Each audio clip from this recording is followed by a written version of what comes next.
இன்று மாற்றத்தின் நாள். மாற்றம் உண்டு. ஆண்டவராகிய இயேசுவின் நாமத்தினாலே மாற்றம் உண்டு என்கிற இந்த அனுதின தியானத்தின் மூலமாக உங்களை சந்திக்கிறதுல எனக்கு மிகுந்த சந்தோஷம். ஆண்டவரும் இரட்சகருமாகிய இயேசுவின் நாமத்தில் உங்களை வாழ்த்துகிறேன். சுகமாயிருப்பேன் என்று இயேசுவின் நாமத்தில் விசுவாசிக்கிறேன். கர்த்தர் உங்களோடு கூட இது நடத்தி வருகிற எல்லா பாதைகளுக்காக ஆண்டவருக்கு ஸ்தோத்திரம். இந்த நாளிலே தேவன் செய்ய விரும்புகிற காரியங்களை உங்களுடைய வாழ்க்கையில செய்யட்டும். அனுகூலமான சகாயங்கள், அனுகூலமான வாசல்கள், அனுகூலமான கதவுகள் உங்களுக்காக திறக்கட்டும் என்று இயேசுவின் நாமத்தில் ஜெபிக்கிறேன். நெடுநாள் ஜெபங்கள், நெடுநாள் சோர்வுகள், நெடுநாள் காத்திருப்புகள் இந்த நாளிலே நிச்சயமாய் நிறைவேறட்டும். கர்த்தர் இன்றைக்கும் நம்முடைய வாழ்க்கையில கிரியை செய்கிறார் என்பதை உங்கள் வாழ்க்கையிலே கர்த்தர் நிரூபித்து காண்பிக்கட்டும் என்று இயேசுவின் நாமத்தினாலே நான் ஜெபிக்கிறேன். 57, 58, 59, 60 இந்த அதிகாரங்களிலெல்லாம் சங்கீதங்களின் புஸ்தகங்களிலே சங்கீதக்காரனாகிய தாவீது அடைப்பட்டிருக்கக்கூடிய சூழ்நிலைகளிலே அவன் ஜெபிக்கிறான். ஆண்டவரே, சகல வாசல்களும் அடைக்கப்பட்டிருக்கிறதே, சகல சூழ்நிலைகளும் அடைக்கப்பட்டிருக்கிறதே, என்னை சுற்றி எல்லா வாசல்களும் அடைப்பட்டிருக்கும் போது நாங்கள் என்ன செய்ய முடியும் தேவனே என்று சொல்லி, நீர் என்னோடு கூட தான் இருக்கிறீரா? ஏன் எனக்கு இந்த தத்தளிப்பு? ஏன் எனக்கு என் ஜெபங்களுக்கு பதில் வரவில்லை? ஏன் இந்த பாதையில் என்னை நடத்துகிறீர்? ஏன் எனக்கு இந்த நெருக்கமான சூழ்நிலை? ஏன் என்னை ஆமென் ஸ்தோத்திரம் தேவையில்லாமல் சத்துருக்கள் என்னை நெருக்கி வர வேண்டும், துரத்தி வர வேண்டும் என்கிற கேள்விகள் எல்லாம் தாவீதுக்குள்ளே எழும்பி இருக்கலாம். நீங்கள் இந்த 4 சங்கீதங்களை நீங்கள் வாசித்து பார்ப்பீங்க சொன்னால் தாவீதினுடைய நெருக்கமான ஒரு சூழ்நிலைகளை நாம் அந்த இடத்துல நாம் வாசிக்க முடியும். ஆனால் 1 நாளாகமத்தின் புஸ்தகத்திலே தேவன் சில பாதைகளை திறந்து வைத்திருக்கிறார் என்பதை வாசித்த போது தேவன் எத்தனை ஆச்சரியமான தேவன், நமக்காகவும் எவ்வளவு பெரிய காரியங்களும் அவர் செய்ய வல்லவர் என்பதை புரிந்து கொண்டு தேவனுக்கு நன்றி செலுத்த ஆண்டவர் நமக்கு உதவி செய்வாராக. 16ஆம் வசனத்திலே ஒரு அற்புதமான ஒரு வார்த்தை இருக்கிறது. பின்னும் பென்யமின் புத்திரரிலும் யூதா புத்திரரிலும் சிலர் அரணான ஸ்தலத்தில் இருக்கிற தாவீதினிடத்துல வந்தார்கள். ஆனால் முதல் வசனத்திலே தாவீது அடைப்பட்ட சூழ்நிலையில் இருக்கிறான். இன்னும் மறைவாய் இருக்கையிலே 2வது வசனம், 8வது வசனம், 15வது வசனம், 16வது வசனம், 18வது வசனம், முடிந்தால் நீங்கள் அந்த 12வது அதிகாரத்தை ஃபர்ஸ்ட் கிரானிக்கல்ஸை இன்றைக்கு மீண்டும் ஒரு முறை வாசியுங்கள். ஒன்றுமே கிடைக்கக்கூடாது, எந்த பாதைகளும் திறக்கக்கூடாது என்று மனுஷன் சுற்றிலும் பாதைகளை அடைத்தான். வானத்தின் வாசலையோ பரலோகத்தின் பாதைகளையோ பரலோகத்தின் வாசலையோ ஒருவராலும் அடைக்கவே முடியவில்லை, ஒருவராலும் அடைக்கவே முடியாது. அவன் இன்னும் மறைவாய் இருக்கையிலே, இன்னும் வாசல்கள் அடைக்கப்பட்டிருக்கக்கூடிய சூழலில கர்த்தர் திறந்த வாசல்கள் எல்லாம் எப்படிப்பட்ட வாசல்கள் தெரியுமா? தாவீதை சந்திக்க கூடாது என்று அடைப்பட்டிருந்த அந்த சூழ்நிலையில 2வது வசனத்தில் வாசிக்கிறோம், யுத்தத்திற்கு ஒத்தாசை செய்த வில் வீரரும் கவன்கள் எரிகிறதற்கும் வில்லினால் அம்பு எய்கிறதற்கும் வலது இடது கைவாட்டமான பராக்கிரமசாலிகள் தாவீதினிடத்தில் வந்தார்கள். 8வது வசனம், காத்தியரில் பரிசையும் ஈட்டியும் பிடித்து சிங்கமுகம் போன்ற முகமும் மலைகளிலிருந்து வெளிமான் வேகம் போன்ற வேகமுள்ள யுத்த சேவகர்கள் தாவீதின் பட்சமாய் வந்தார்கள். 15வது வசனம், யோர்தான் கரை புரண்டு போயிருக்கிற 1ஆம் மாதம் அதை கடந்து கிழக்கேயும் மேற்கேயும் பள்ளத்தாக்குகளிலே இருக்கிற யாவரையும் துரத்தி விட்டவர்கள் தாவீதினிடத்தில் வந்தார்கள்.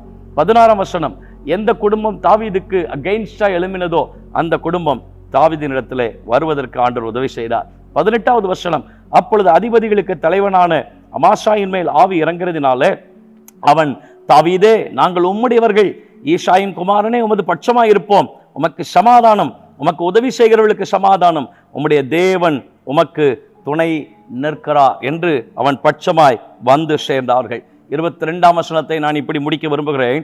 அக்காலத்திலே நாளுக்கு நாள் தாவீதுக்கு உதவி செய்யும் மனுஷர் அவனிடத்திலே வந்து சேர்ந்தபடியினாலே அவர்கள் தேவ சேனையை போல மகா சேனையானார்கள். First Chronicles chapter 12 verse number 22, from day to day men came to David to help him until there was a great army like an army of God. தாவீதினுக்கு ஒன்றும் கிடைக்கக்கூடாது, ஒருவரும் சந்திக்க கூடாது என்று மனுஷன் ஒரு வாசலை அடைத்தான்.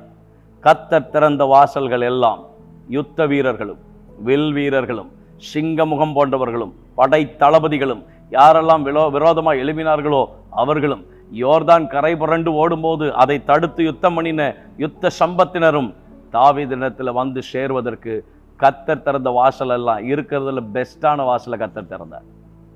மனுஷன் ஒரு வாசலை அடைச்சிட்டு உங்கள் லைஃப் முடிஞ்சது, இனி நீங்கள் எழும்ப மாட்டீங்க, இனி உங்களால் வெளியில் வர முடியாது, உங்களுக்கு இனி மறைவிடம் தான், இனி உங்களுக்கு வனாந்தரம் தான், இனி நீங்கள் அடைக்கப்பட்ட சூழ்நிலைக்குள்ளேயே அடைபட்டே கிடக்க வேண்டும், நீ எழும்பவே கூடாதுன்னு கொஞ்சம் எழும்பிட்டா உன்னை பார்த்து பொறாமப்படுற எத்தனை வன்கண்கள், எத்தனை பொறாமையின் ஆவிகள், எத்தனை மனுஷிக வல்லமைகள், எத்தனை பொய்யின் ஆவிகள், எத்தனை விமர்சன உதடுகள். எப்பொழுது விழுவான் என்று பார்த்து கொண்டிருக்கிற அநேக கண்களுக்கு முன்பதாக ஒரு கண்ணு எப்பொழுது எழுவான் என்று பார்த்து கொண்டே இருக்கிறது. உங்களை எழுப்பி உங்களுக்கான புதிய வாசல்களை திறந்து கொடுக்கறது சாதாரணமான பிளெஸிங்ஸ் கிடையாது சார். பெஸ்ட்டு இருக்கிறதுல பெஸ்ட், இருக்கிறதுல சிறந்தது. அதிபதிகளையும் படை வீரர்களையும் யுத்த சம்மத்தர்களையும் வில் வீரர்களையும், ஆமென் ஸ்தோத்திரம், யார் புறக்கணித்து தள்ளினார்களோ அவர்களும் கூட திரும்ப வந்து, வேதம் சொல்லுகிறது, வெறுமையாக்கப்பட்டான் என்று யோசித்துக் கொண்டிருந்த தாவீதை குறித்து 22ஆம் வசனம் பதிவு செய்கிறது. அவனோடு இருந்த ஜனங்கள் தேவ சேனையை போல மகா சேனையாய் மாறினார்கள். மனுஷன் ஒரு வாசலை அடைக்கலாம், கத்த திறக்கிற வாசல் இனிமே பெஸ்டா இருக்கும்.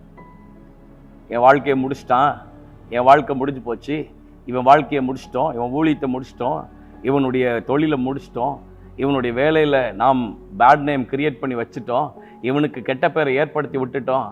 மனுஷன் கம்பீரித்து கொண்டிருக்கலாம், கொக்கரித்து கொண்டிருக்கலாம். கர்த்தர் இனி உங்கள் வாழ்க்கையில செய்ய போகிற கிரியைகள் எப்படிப்பட்டவைகள் தெரியுமா? பெஸ்ட் ஒன், சிறந்தது.